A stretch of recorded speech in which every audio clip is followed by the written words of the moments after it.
انشاءاللہ تعالی کوشش کریں گے کہ ربیع الاول شریف کا گفٹ انہیں شروع میں یہ مل جائے ان آیات کی شکل میں، کیونکہ انہوں نے بہت کچھ مشہور کیا ہے جی. وہ ایک حضرت عمر کے زمانے میں کوئی امام مسجد تھا تو وہ روزانہ فجر کی نماز میں پڑھتا تھا عبس و تولی، تو حضرت عمر نے اس کو قتل کروا دیا.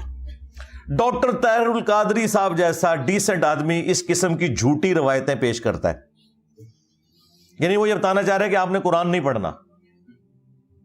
بہار شریعت کے اندر سٹارٹ ہی میں انہوں نے لکھا ہے کہ قرآن حکیم میں جن آیات کے اندر اللہ تعالیٰ نے انبیاء کرام علیہ السلام کے اوپر گرفت کی ہے نا، ایسی آیات کی صرف آپ عربی پڑھیں گے ان کا درس دینا بھی حرام ہے. یعنی وہ بتانا چاہ رہے ہیں قرآن پڑھنا ہی حرام ہے. جبکہ قصہ آدم اور ابلیس جو 7 دفعہ قرآن میں آیا، اس میں سب سے زیادہ ڈیٹیل میں آیا سورۃ الاعراف کے اندر. اس میں اللہ تعالیٰ نے فرمایا کہ ہم نے قصہ آدم اور ابلیس، اے اولاد آدم تم سے اس لیے بیان کیا کہ جس طرح تمہارے ماں باپ کو شیطان نے ورگلا دیا تھا کہیں تمہیں نہ بہکا دے. اللہ تعالیٰ تو کہہ رہا ہے یہ واقعات میں اس لیے بیان کر رہا ہوں کہ ان سے عبرت حاصل کرنی ہے، اور یہ کہتے ہیں ان کا درس دینا ہی حرام ہے. تو آگے انہوں نے قرآن کہاں سے پڑھنا ہے؟ اور پھر کہانیاں بنائی ہوئی ہیں. وہ جی ایک دفعہ ایک وہابی کا اور ایک بریلوی کا مناظرہ ہو گیا. اچھا جی کیا ہوا پھر؟ وہ کہتے ہیں جی وہابی پوری رات جو ہے نا وہ نبی علیہ السلام کی تنقیص والی آیات تلاش کرتا رہا، اور لعنت ہے تیرے عقیدے کے اوپر اگر تیرا یہ عقیدہ ہے کہ قرآن میں کوئی آیت ایسی ہے جس میں نبی کی تنقیص ہوئی ہوئی ہے. ڈوب مر کہ تجھے یہ پتہ ہی نہیں ہے کہ قرآن جو ہے وہ اللہ کا فرمان ہے اپنی مخلوق کی طرف، نہ کہ پیرلل میں کوئی پیغمبر منی گاڈ ہے کہ جس کی طرف یہ پیغام آیا ہے.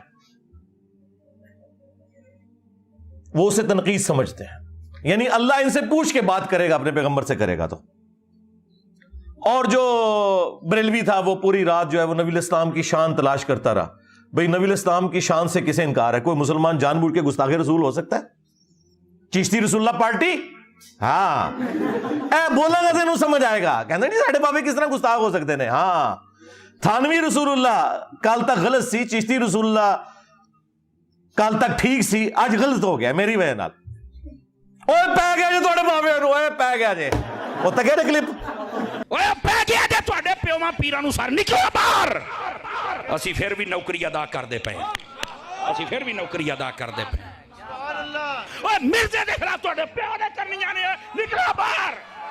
سٹیج پر بیٹھنے والے ہاتھ کھڑا کر کے بتائیں، مجھے بتائیں یہ کام ٹھیک ہے کہ نہیں؟ تماشا کرتے ہو، پھر کہتے ہیں مسلک کا کام نہیں ہوتا. مسلک والوں کو تم خود رگڑتے ہو، اور جرا تواڈے پیواں نو پے گیا ہن تسی چوپ بیٹھے ہو. اور نکلو باہر.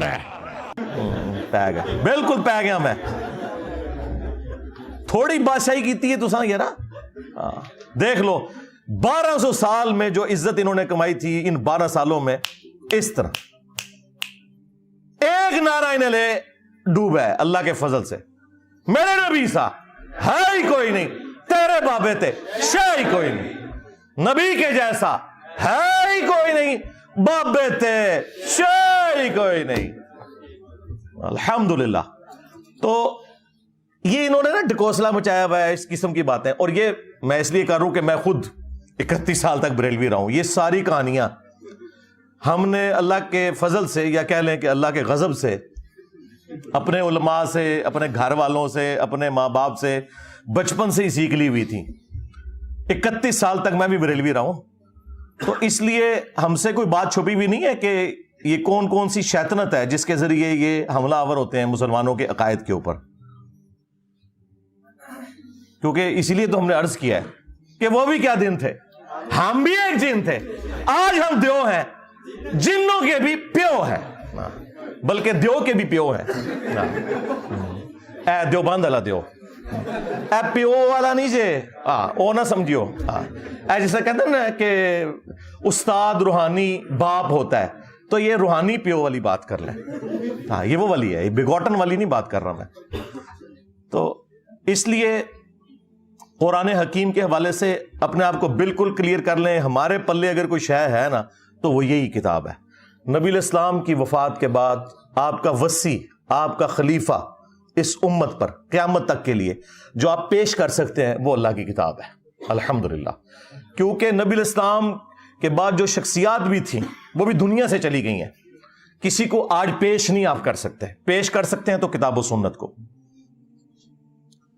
تو اگر یہ قرآن ہمارے پاس نہیں ہے تو ہمارے پاس کچھ بھی نہیں ہے. اگر ہمارے عقیدے قرآن کے خلاف ہیں تو سمجھ لیں کہ ہم گمراہی کے اوپر ہیں. اگر کوئی بات قرآن میں ہمارے عقیدے کے خلاف ہے تو سمجھ لیں ہمارا عقیدہ خراب ہے. قرآن تو بالکل ٹھیک ہے. قرآن کے سامنے آپ نے اسٹوڈنٹ کی حیثیت سے بیٹھنا ہے, نہ کہ اس کے استاد بن کے. اے جی ایتے گستاخی ہوتی ہے, اتنی بیان کرنی چاہیے تھی. اس کا مطلب پتہ کیا ہے؟ اس کا مطلب یہ ہے کہ قرآن اس قابل ہی نہیں ہے کہ اس سے لوگ ہدایت حاصل کریں.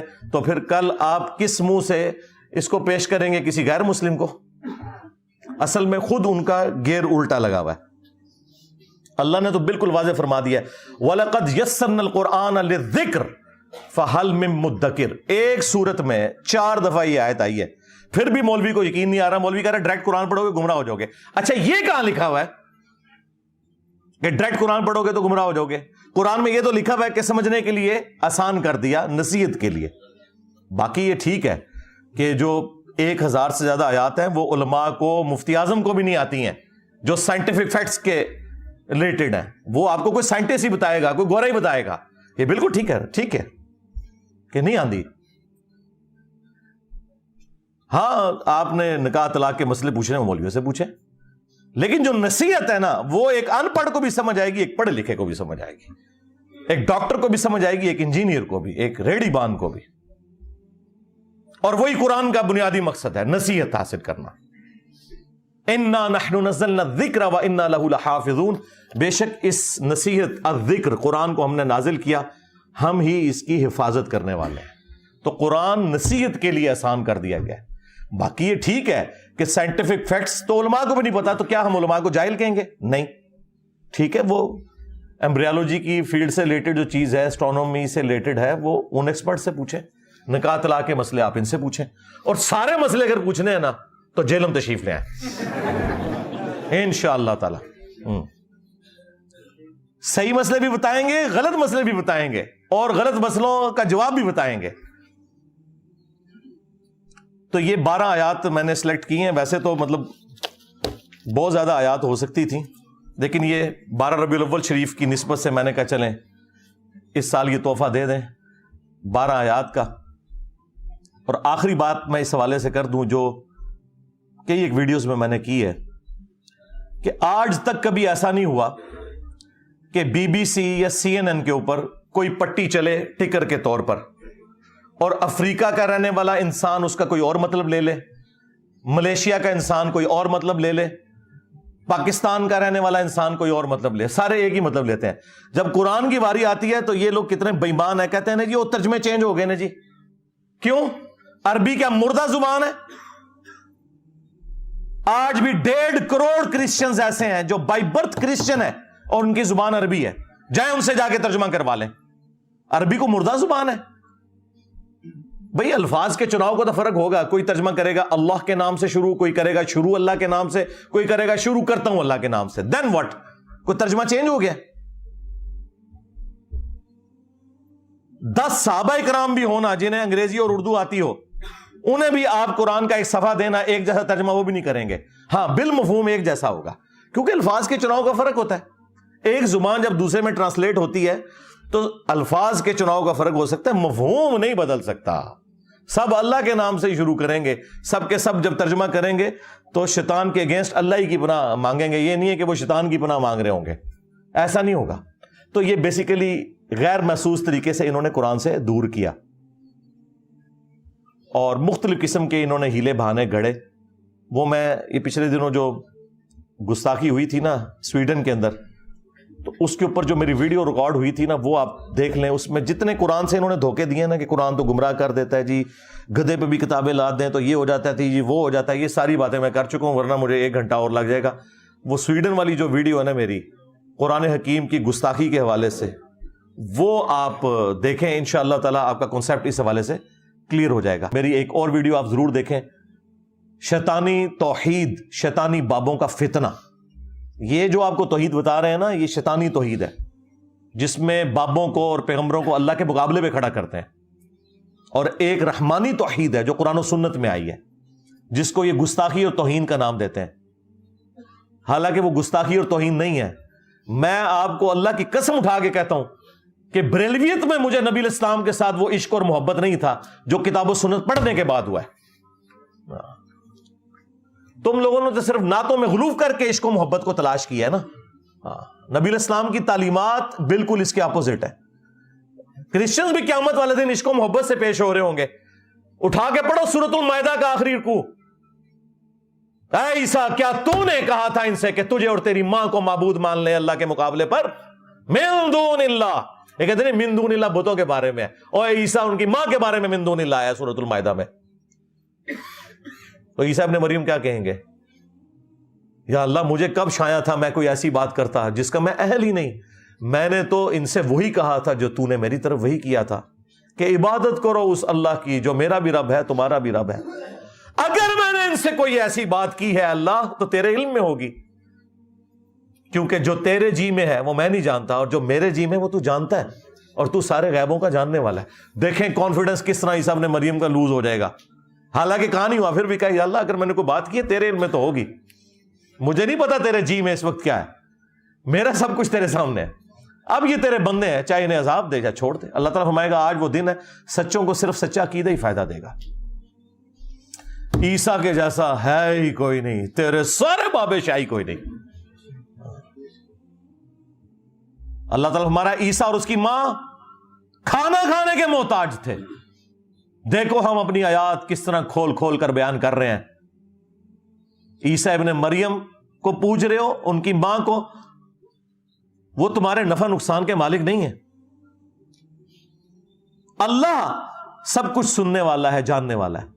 یعنی عیسیٰ ابن مریم اگر کسی کے نفع نقصان کے مالک نہیں، بابت شاہی کوئی نہیں۔ کہتے نہیں جی وہ تو عیسائیوں کو کہا گیا ان کی عبادت نہ کرو، اگے پڑھ، اگے لکھے ہے کہ وہ تمہارے نفع نقصان کے مالک نہیں۔ عبادت کرو نہ کرو یہ دوسری چیز ہے، نفع نقصان کے مالک ہی نہیں۔ شرک کیا کرسچنز نے، اللہ تعالیٰ نے غصہ عیسیٰ ابن مریم کو سینٹرڈ کرتے ہوئے کرسچنز کے اوپر نکالا۔ لقد کفر الذین قالوا ان اللہ هو المسیح ابن مریم، بے شک وہ لوگ کھلا کفر کر رہے ہیں جو کہہ رہے ہیں کہ عیسیٰ ابن مریم ہی اللہ ہے۔ قل فمن یملک من اللہ شیئا، اے وہی لفظ دے شیئا، بابے شاہی کوئی نہیں۔ اے نبی تم فرماؤ بھلا اللہ کا کوئی کیا بگاڑ لے گا؟ ان اراد ان یہلک المسیح، کہ اگر اللہ ارادہ کر لے کہ وہ مسیح کو ہلاک کر دے، الفاظ دیکھیں، ہلاک کر دے، اس کی ماں کو اور جتنے زمین میں سارے بابے، اگر اللہ تعالیٰ ان سب کو ہلاک کر دے، اللہ کا کوئی کیا بگاڑ لے گا؟ اب مجھے بتائیں، توحید اسٹیبلش کرنی تھی، غصہ کرسچنز کے اوپر تھا، سینٹرڈ کیا عیسیٰ ابن مریم کو، کیوں؟ تاکہ کل کوئی انجینئر صاحب یہ کہہ سکیں کہ عیسیٰ کے جیسا ہے ہی کوئی نہیں، تیرے بابے تھے شاید ہی کوئی نہیں، یہ کہہ سکیں اولو العزم پیغمبر کو سینٹرڈ کرتے ہوئے۔ تو باتیں بہت ساری کی جا سکتی تھی، میرا خیال ہے جن کی قسمت میں ہدایت ہے ان کے لیے یہ ساری گفتگو کافی ہوگی انشاءاللہ تعالی۔ صلو علی محمد وآل محمد، اللہم صلی علی محمد وعلی آل محمد واصحاب محمد وازواج محمد وامت محمد اجمعین الی یوم الدین، آمین۔